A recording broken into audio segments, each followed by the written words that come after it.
छोटी नेहा का दिल बहुत बड़ा था, लेकिन उसके पास कोई दोस्त नहीं था। उसके माता पिता दिन भर खेतों में काम करते और वह अकेले ही अपना समय बिताती। एक दिन जब वह बगीचे में खेल रही थी, उसने एक छोटी चिड़िया को जमीन पर तड़पते हुए देखा। उसका पंख घायल था और वह बहुत कमजोर लग रही थी। नेहा को उस पर दया आ गई। नेहा ने उसे धीरे से अपने हाथों में उठाया और घर ले आई। उसने चिड़िया को प्यार से दाना पानी दिया और हल्दी लगाकर उसकी चोट का इलाज किया। उसने उसका नाम गुल्लू रख दिया।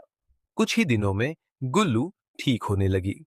वह नेहा के पास ही रहने लगी, उसके कंधे पर बैठती और मीठी आवाज में चहचहाती। जब भी नेहा उदास होती, गुल्लू उसकी नाक पर हल्के से चोंच मारकर उसे हंसाने की कोशिश करती। लेकिन एक दिन जब गुल्लू पूरी तरह ठीक हो गई, वह खिड़की पर बैठकर आसमान की ओर देखने लगी। नेहा समझ गई कि अब गुल्लू को उड़ने की आजादी चाहिए। उसका दिल भारी हो गया, लेकिन उसने हिम्मत जुटाकर गुल्लू को अपने हाथों से आसमान में उड़ा दिया। गुल्लू कुछ देर तक हवा में मंडराती रही, फिर उड़ गई। नेहा की आंखों से आंसू गिर पड़े।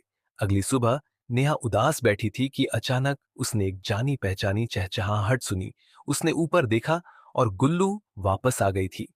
वह नेहा के कंधे पर बैठ गई और प्यार से उसकी नाक पर चोंच मारी, जैसे कह रही हो, मैं अब भी तुम्हारे साथ हूं। नेहा मुस्कुरा उठी। उसे समझ आ गया कि सच्ची दोस्ती कभी खत्म नहीं होती। गुल्लू अब रोज आती, नेहा के पास बैठती, चहचहाती और फिर उड़ जाती। लेकिन नेहा जानती थी, कुछ